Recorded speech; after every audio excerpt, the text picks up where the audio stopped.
사도 바울은 에베소 4장 17절 이후에서 그리스도인이 이 세상을 살아가는 데 있어서의 생활 원칙, 곧 이웃과의 관계와 하나님과의 관계를 논하면서 새 사람이 된 성도들의 개인적 생활이 과연 어떠해야 하는지를 교훈했습니다. 이어서 오늘 본문에서는 그와 같은 그리스도인의 개인적 생활에 대한 결론적인 내용을 담고 있습니다. 15절 말씀을 다시 한번 읽겠어요. 15절 시작. 그런즉 너희가 어떻게 행할 것을 자세히 주의하여 지혜 없는 자 같이 말고 오직 지혜 있는 자 같이 하여. 지혜가 없는 사람은 생각 없이 살게 되고 지혜가 있는 사람은 자신이 행할 것을 자세히 주의해서 살게 될 것이니 너희는 지혜 있는 자의 삶을 살아야 한다는 의미인 것입니다. 그러면 어떻게 사는 것이 지혜 있는 자의 삶이겠습니까? 먼저 세월을 아껴야 합니다. 16절 보세요. 세월을 아끼라 때가 악하니라. 아낀다는 말이 뭘 의미합니까? 우리가 언제 이 아껴야 한다, 아낀다는 말을 씁니까? 아껴야 해. 너 그거 아껴야 해. 아껴 써야 해. 아껴 써야 돼. 왜 이렇게 흡하게 써? 언제 이 말을 하는 거예요? 돈이나 물질을 사용할 때 쓰는 말이죠. 돈 좀 아껴 써라. 휴지를 아껴 써라. 물 좀 아껴서 써라. 왜 아껴 쓰라는 거예요? 왜? 결국 모으라는 거지. 모으라는 거야. 모으라. 모아야 한다는 것입니다. 뭘 모읍니까? 궁극적으로 뭘 모으는 겁니까? 돈을 모으는 거지. 돈을. 어떤 물건을 아껴 쓰라는 말도 결국은 뭐야? 돈을 낭비하지 말고 모으라는 거예요. 궁극적으로 보면. 왜냐하면 물건이 떨어지면 또 사야 되니까 돈을 아끼라는 거예요. 그러면 세월을 아끼라는 말은 무슨 의미겠습니까? 이거 답할 수 있어요? 세월을 아끼라 무슨 의미겠습니까? 흐르는 시간을 모았다가 필요할 때 오래도록 사용할 수 있습니까? 시간이라는 건 모을 수 있는 것도 아니고 오래 쓸 수 있는 것도 아닙니다. 생각해 보세요. 내일 한꺼번에 쓰려고 오늘 아무것도 안 한다고 해서 시간이 모아집니까? 그러니까 시간은 모은다는 말이 맞지 않아요. 이게. 그러면 무슨 의미가 있을 거란 말이지. 시간을 아끼고 세월을 아낀다는 말을 이해하기 위해서 우리가 먼저 알 것이 있습니다. 뭐냐면 세월이라는 말과 아끼다라는 말의 의미입니다. 여기서 사용하고 있는 세월이라는 말은 우리가 사용하고 있는 일반적인 시간이 아니라 어떤 기회 혹은 적절한 기간 등의 하나님께서 부여하신 특별한 시간을 의미하는 겁니다. 그리고 아끼다라는 말은 그 본래적 의미가 구속하다라는 의미를 가지고 있습니다. 구속이 뭐예요? 구속, 리데미션, 철장의 가치다. 그런 구속이 아니라 구속, 뭡니까? 구속, 영어로 리데미션. 구속이라는 말은 신학 용어인데 다시 찾다, 다시 찾는 걸 말하는 거예요. 빼앗은 것을 합당한 값을 지불하고 도로 찾아오는 것, 그걸 리뎀션이라고 부르는 거예요. 리뎀션, 구속하다. 그러면 기회라는 시간 또는 세월이라는 게 원래 누구의 것이라는 겁니까? 세월을 아끼라, 그 말은 뭐야? 그러니까 세월을 구속하라는 얘기잖아요. 그러면 그게 구속하라는 의미는 그 시간은 원래 내 것이라는 겁니다. 내 것. 그 세월을 세상에서 빼앗긴 상태로 있으니까 너의 시간을, 내 시간을 세상에 빼앗기고 살고 있으니까 그 시간을 찾아오라는 거예요. 구속해오라는 겁니다. 내 거를 도로 찾아오라는 거예요. 왜 찾아야 합니까? 16절 후반절 보니까 때가 악하니라. 너에게 주어진 시간이 지금 악한 곳에 취하여서 그 세월을 거기서 보내고 있어. 그러니까 너가 너의 시간을, 네가 사용할 시간을 구속해. 그 말이라는 거예요. 세월을 아끼라. 18절 말씀 한번 보세요. 18절 시작. 술 취하지 말라. 이는 방탕한 것이니 오직 성령의 충만을 받으라. 어떻게 소비되고 있는가? 지금 보니까 술 취하지 말라. 이는 방탕한 것이니 오직 성령의 충만을 받으라. 그러니까 소비하고 있는 것이 어떤 거라는 거예요? 술 취하고 있다는 거예요. 자, 여러분, 술 취하면 어떤 상태가 됩니까? 하나님의 형상대로 지음받은 인간은 누구나 이성을 소유하고 있어요. 그런데 술에 취하면 이성이 정상적으로 작동하지 않습니다. 자신을 취하게 한 그 술에 이성이 마비되고 그 술에 지배를 받게 되는 것입니다. 그래서 술 취한 사람의 행동은 누가 봐도 정상일 수가 없습니다. 기회를 낭비하고 있는 거예요. 하나님께서 주신 귀중한 시간을 낭비하고 있는 것입니다. 그리고 윤리적으로 타락한 모습을 보이게 되는 것입니다. 자, 그런데 여러분, 우리가 기억할 것은 18절 말씀에서의 술을 단순히 마시는 알코올로만 생각할 수 없다는 것입니다. 만약에 그저 마시는 술로만 생각한다면 술을 마셔본 경험이 없는 사람에게 이 말씀은 전혀 상관이 없게 될 것이고, 더욱이 후반절 말씀, 곧 성령의 충만을 받으라는 말씀을 이해하기가 쉽지 않을 것입니다. 왜 술 취한 게 뭔데 왜 성령 취하라는 거하고 이렇게 대비해서 말을 하지? 그럼 성령 취하면 어떻게 되는 거지? 술을 취해봤어야지 성령이 취하면 어떻게 될 것인가 짐작이라도 하지. 술을 안 먹어본 사람은 이거 이해하기 진짜 힘드네. 술이라면.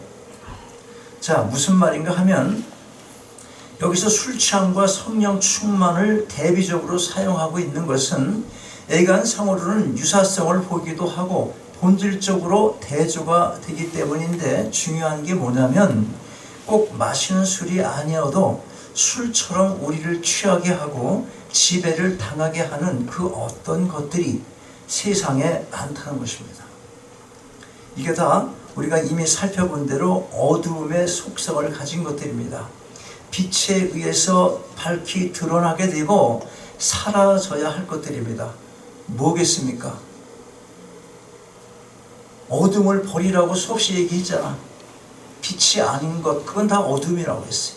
모든 것이 어둠인 거예요. 빛이 아닌 것은 권력, 물질, 명예, 쾌락 등등의 끝도 없는 욕망이 그것입니다.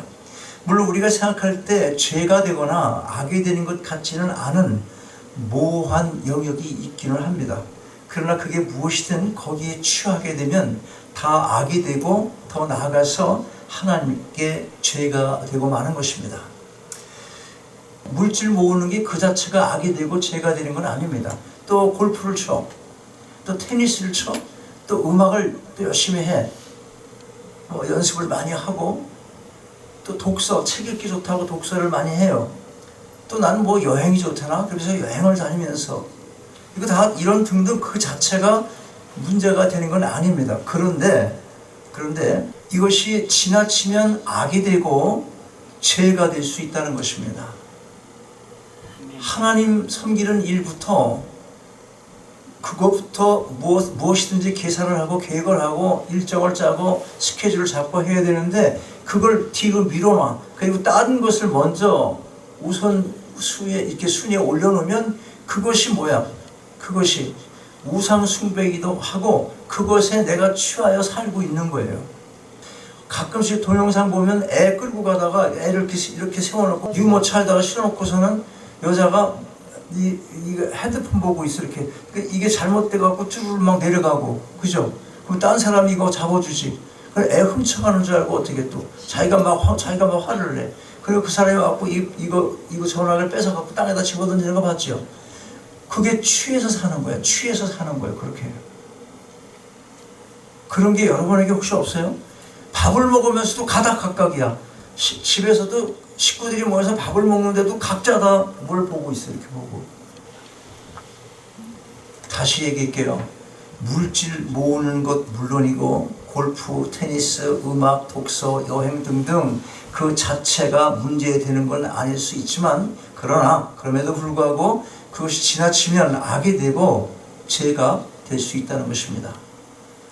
그러니까 어떻게 하라고 합니까? 하나님께서 주신 기회, 시간, 그 세월이 세상의 악함 속에서 낭비되고 있으니까 그 시간, 그 세월을 다시 찾아와서 성령으로 충만한 삶을 살아가라. 그렇게 말씀하고 있는 것입니다. 자, 그러면 낭비되고 있는 그 세월을 다시 찾아오기 위해 필요한 게 무엇이겠습니까? 그 세월을 구속하기 위해서는, 즉 다시 내 시간으로 찾아오기 위해서는 대가를 치러야 합니다. 그 대가는 바로 자신의 욕망을 죽이는 거예요. 나 자신을 죽이는 것입니다. 내가 죽지 않고는 그 세월을 구속할 수가 없습니다. 다시 찾아올 수가 없어요. 육체의 죽음을 말하는 게 아닙니다. 육적인 모든 욕망에서 자유할 필요가 있다는 것입니다. 진리가 나를 자유케 해야 되는데 그런 것들로 인해서 내가 묶여 있어. 그냥 자유된 게 아니지. 크리스찬들은, 정상적인 크리스찬들은 믿음이 꼭 좋거나 그런 게 아니라 그냥 일반적으로 정상적인 크리스찬은 염려로, 한심으로, 근심으로 나날을 보내면 그 거듭난 사람은 아니에요. 절대로. 하나님께 모든 걸 맡기라고 했는데 뭘 못 맡기니까 맨날 그냥 얼굴 찌푸리고 근심에 차고 사는 거예요. 하나님이 주시는 기쁨 없습니다. 문제가 뭡니까? 문제가 알긴 아는데 문제가 뭐예요? 쉽지가 않다는 거예요. 당연하죠. 우리가 사망으로 죽음의 어두운 세상에 그렇게 종로로 타면서 살았을 때 그냥 예수께서 하나님이신데도 불구하고 오셔서 십자가에 달리셔야만이 우리를 구속할 수가 있었어요. 우리의 시간 빼앗긴 것 어떻게 해야 돼요? 그 많은 대가를 우리가 치러야 하는 거예요. 내가 하고 싶은 것 참고 희생해야 됩니다. 나를 죽여야 사는 거예요. 기독교 진리가 무엇입니까? 살고자 하면 죽어라. 죽어야만이 욕망이 없잖아. 죽은 자가 무슨 욕망이 있겠어요? 그러므로 진리 안에 거할 수 있게 되는 거예요. 어렵습니다. 그러니까 결단이 필요하고 희생이 필요한 것입니다. 그러면 악한 세상에 빼앗겼던 세월, 하나님께서 내게 주신 시간을 다시 찾아온다는 것, 그 본질적인 의미가 무엇입니까? 왜 찾아오라는 거예요? 그 본질적인 것, 세상 것에 취해 세월을 낭비하며 살던 그 방탕한 삶에서 온전히 돌아서서 성령으로 충만하라는 것입니다. 어떻게 성령 충만 받습니까? 사모함으로 구해야 하는 것입니다. 내가 성령 충만하고 싶다고 해서 내 자신이 충만해질 수 있는 게 아니기 때문에 간절히 구하여야 하는 것입니다.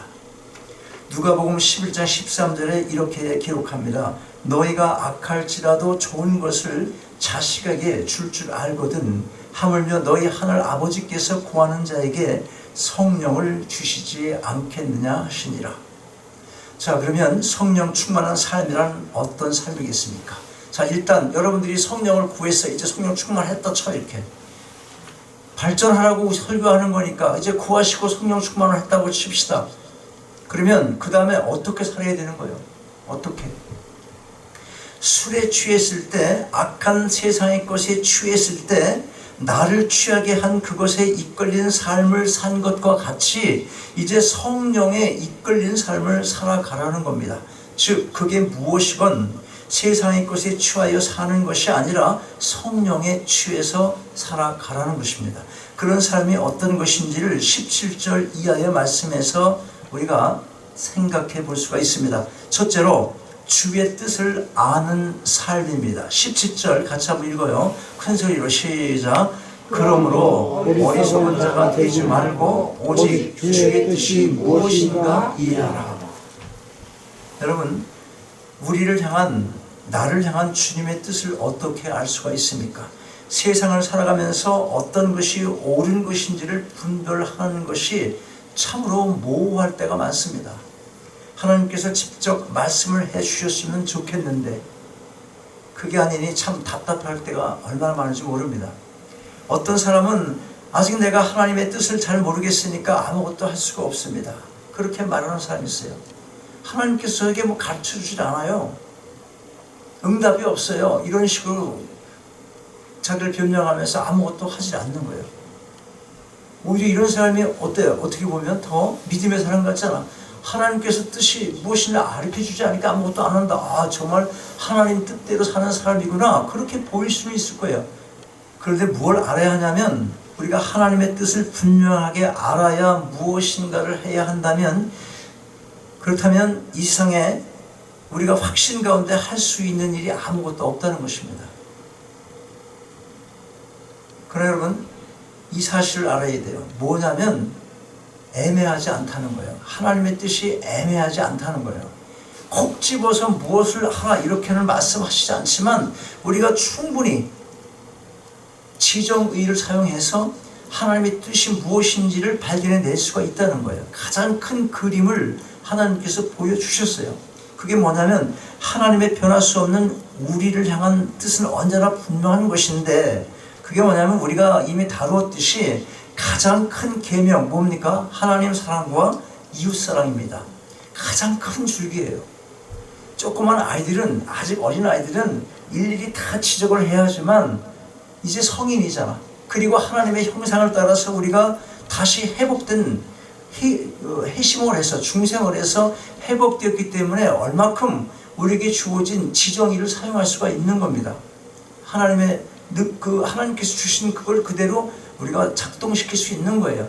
그러니까 큰 그림을 알면 우리의 지정의로 그것을 분별할 수 있는 지혜가 있다 이거예요. 게으러서 안 하는 거고 내가 하지 않으려고 그러니까 없는 거예요. 자, 다시 얘기하면 우리가 이미 다루었듯이 가장 큰 계명은 하나님 사랑과 이웃 사랑입니다. 이 두 측면의 사랑 안에서 분별을 하고 살아가야 하는 것입니다. 성령에 이끌린 삶이라는 게 우리의 이성과 감정과 의를 무시하라는 의미가 아니라, 우리에게 뭐가 있다고? 지정의. 이것을 무시하라는 의미가 아니라 성령으로 충만해서 모든 것을 말씀 안에서 분별하라는 것입니다. 가장 중요한 기준이 뭐겠습니까? 기독교적인 가장 중요한 기준, 내 유익이 아니라 먼저 하나님을 생각하고 남을 먼저 생각하는 이타적인 삶을 살아야 하는 것입니다. 21절 말씀이 바로 그걸 교훈하고 있어요. 21절 보니까 그리스도를 경외함으로 피차 복종하라. 이러한 삶에서 나타나는 특성이 있습니다. 이것이 성령 충만의 삶의 특징 두 번째입니다. 뭐냐면 감사의 삶입니다. 20절 말씀 같이 한번 읽어요. 20절 시작. 범사에 우리 주 예수 그리스도의 이름으로 항상 아버지께 감사하며. 다시 한번 크게 안 들리는 것 같아요. 시작. 범사에 우리 주 예수 그리스도의 이름으로 항상 아버지 하나님께 감사하며. 신앙생활에 있어서 감사는 아무리 강조해도 지나친 것이 아닙니다. 왜 그렇습니까? 우리가 누리는 모든 것이 그걸 받아 누릴 만한 어떤 특별한 당위성이나 혹은 자격이 있기 때문에, 우리에게 그런 자격이 있기 때문에 하나님께로부터 주어진 것이 아니기 때문에 그런 것입니다. 모든 것이 값없이 주어진 선물입니다. 그래서 은혜라고 하는 겁니다. 은혜를 입은 자에게 있어서 나타나야 할 마땅한 반응, 그것이 곧 감사인 것입니다. 혹시 감사를 잊으셨습니까? 마음속에 감사가 없다면 성령 충만의 삶을 살고 있지 않다는 반증이기도 한 것입니다. 감사가 없으면 삶이 기쁘지 않습니다. 즐거움이 없습니다. 이 세상에서 가장 우리에게 기쁘고 즐거움을 줄 수 있는 것이 하나님을 만났다는 것이고, 성령께서 내 안에 계셔서 성령 충만한 그런 삶으로 나를 인도하고 계시다는 것을 고백할 때 가장 기뻐해야 되는 거예요. 오늘 매상이 얼마 많이 올랐네? 그것 때문에 내가 오늘같이 좋은 날이 없어 이렇게 말할 것이 아니고, 내가 사랑하고 싶은 그런 사람 만났네? 나 결혼하네? 그것 때문에 내가 최고로 기쁘네? 그게 아니고, 여러분 구원받았다는 거예요. 내가 죽어도, 지금 이 자리에서 죽어도 하늘나라 갈 수 있다는 거예요. 그 확신이 없으면 다른 것으로 기뻐하고 다른 것으로 감사할 수 있어요. 근데 이 기쁨이 먼저 있다면, 구원받은 기쁨이 먼저 있다면, 이 확신만 있다면, 이것보다 더 기쁜 게 세상에 어디 있겠냐는 거예요. 굉장히 중요한 거예요, 감사가. 그래서 그런데 여러분, 감사가 없다는 건 일종의 교만일 수 있다는 사실을 기억할 필요가 있습니다. 생각해 보세요. 지금 내가 누리고 있는 건 다 내가 누릴만 하니까 누리는 거다, 그렇게 생각을 하게 되면 그런 마음에서 무슨 감사가 나올 수 있겠습니까? 내가 지금 이걸 누리는 걸 당연하다고 생각을 하고, 또 그 반면에 다른 사람이 어떤 걸 누리지 못해, 좀 사는 게 좀 그래, 그러니까 그게 당연하지, 넌 그럴 자격이 없어, 이렇게 평가를 한다면, 그걸 당연한 것으로 또 생각을 한다면 그건 또 교만이라는 거예요. 교만. 이건 절대로 은혜 받은 자의 삶이 될 수가 없습니다. 인간에게 있어서 이와 같은 교만은 하나님을 떠난 자의 빼놓을 수 없는 현저한 특성인 것입니다. 혹시라도 감사가 없으십니까? 감사를 잃으셨습니까? 어둠의 시절 아무런 소망 없이 살았던 때를 기억하시고, 내 세월, 내 시간 다 세상에 뺏겨서 그렇게 살았던 때를 기억하시고, 잊었던 감사, 잃었던 감사를 다시 찾을 수 있기를 바랍니다. 성령 충만한 삶 세 번째는 찬송의 삶입니다. 19절 같이 읽겠어요. 19절 시작. 시와 찬미와 신령한 노래들로 서로 화답하며 너희의 마음으로 주께 노래하며 찬송하며. 여기서 시는 시편을 가리키는 거예요. 시편. 그리고 찬미는 우리가 부르는 찬송가, 즉 하나님을 간접적으로, 직접 혹은 간접적으로 찬양하는 노래를 의미하고, 신령한 노래란 성령으로 충만한 가운데 만들어진 노래들을 의미하는 것입니다. 우리가 이걸 신학적으로 좀 더 세밀하게 구별할 수도 있겠지만 여기서는 굳이 그렇게 나누어서 살펴볼 필요가 없고, 찬송 혹은 찬양으로 이해를 하면 되겠습니다. 중요한 게 뭐냐면, 찬송은 피조물인 인간에게 주어진 명령이자 특권이라는 것입니다. 이사야서 43장 21절 보면 하나님께서 이렇게 말씀합니다. 이 백성은 내가 나를 위하여 지었나니 나의 찬송을 부르게 하려 하매니라.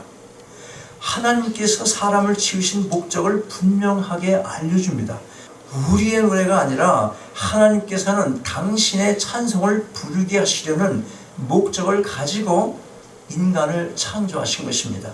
내 인생에 있어서의 궁극적인 목적은 내가 세우는 게 아닌 것입니다. 이미 정해져 있습니다. 감사함으로 하나님께 찬송을 올려드리는 삶을 살아야 하는 것입니다. 여러분, 찬송은 아무에게서 나오는 게 아닙니다. 성령 충만하지 않으면 마음으로부터 찬송의 소리가 나오질 않습니다. 은혜 입은 자로서의 감사가 없으면 찬송을 부를 수가 없는 것입니다. 세상 노래를 아무리 잘 불러도 마찬가지예요. 음정 박자를 말하는 게 아니에요. 하나님께서 받으실 만한 찬송을 부를 수가 없다는 것입니다. 그런데 여러분, 찬송은 능력이 있습니다. 부르기 싫어, 마음이 우울해, 도저히 하려고 해도 잘 안 나와, 오늘 찬송 못하겠다, 그럴 때 억지로라도 찬송해보세요. 억지로라도 찬송가를 펴고 찬송을 해보세요. 그러면 찬송을 하고 싶어하는 마음이 생겨. 그리고 다시 잃었던 감사가 다시 살아나고 또다시 은혜가 밀려오게 돼 있는 거예요. 찬송가 가사 보세요. 그 하나하나 뜻 있는 그 의미를 사귀면서 한번 곡조를 그대로 따라 부르지 않더라도 읽으면서 자기 스타일로 노래 한번 불러보라는 거예요. 아무렇게나 불러서. 자, 말씀을 맺겠습니다. 오늘 사도 바울은 지혜 있는 자의 삶을 살아야 할 것을 교훈하고 있습니다. 그러기 위해 우리는 하나님께서 주신 세월을 아끼는 삶, 곧 세상 것에 취하여 이끌리는 삶이 아니라 성령으로 충만해서 그런 삶을 살아야 하는 것입니다. 이것을 마음속에 담으시고 늘 성령 충만함으로 주의 뜻을 아는 삶, 감사한 삶, 찬송의 삶을 살아가시는 여러분 모두가 다 되시기를 주님의 이름으로 축원합니다. 아버지 하나님, 주신 말씀 감사함으로 마음에 담습니다. 지혜 있는 자의 삶을 살기 원합니다. 모든 육체의 욕망을 죽이고 세상에게 빼앗긴 세월을 다시 찾아서 악한 세상 것에 취한 삶이 아니라 성령으로 충만하여 성령님의 이끌린 삶을 살아가게 하옵소서. 성령으로 충만케 되는 은혜를 내려주셔서 주의 뜻을 알게 하시고 감사의 삶, 찬송의 삶을 한평생 살아가는 저희 모두가 다 되게 하옵소서. 주 예수 그리스도의 이름으로 기도하옵나이다. 아멘. 일어나셔서 함께 찬양하시겠습니다.